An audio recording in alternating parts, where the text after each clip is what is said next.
Do you want to know what your first port of call should be if you're struggling with temptation? Here it is, Galatians 5, verse 16. But I say, walk by the Spirit, and you will not gratify the desires of the flesh. When I reach for that extra piece of chocolate that I don't need, I have stopped walking by the Spirit. It sounds silly, but there's this struggle sometimes. I am saying to myself, no, I must limit my intake. I'm 50 now. I can't eat whatever I want like I used to be able to. And then something inside goes, oh, but the chocolate's so nice and you'll feel so good and it will comfort you. And this is just one small, silly example of the battles that we face every day. We are drawn to fulfill the desires of our flesh. And Paul says, what you need to do is walk by the Spirit, and then this won't happen.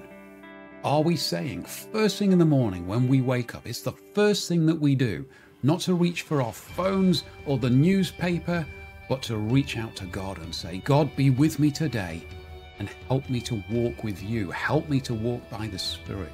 And if you are struggling with something stronger than temptation, say addiction, this is still your first port of call.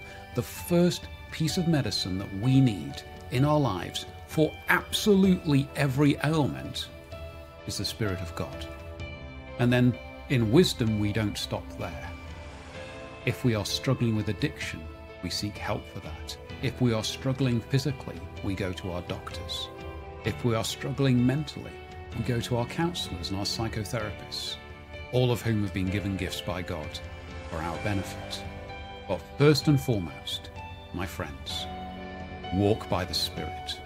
And in this way, we are able to resist. We are able to avoid gratifying the desires of our flesh.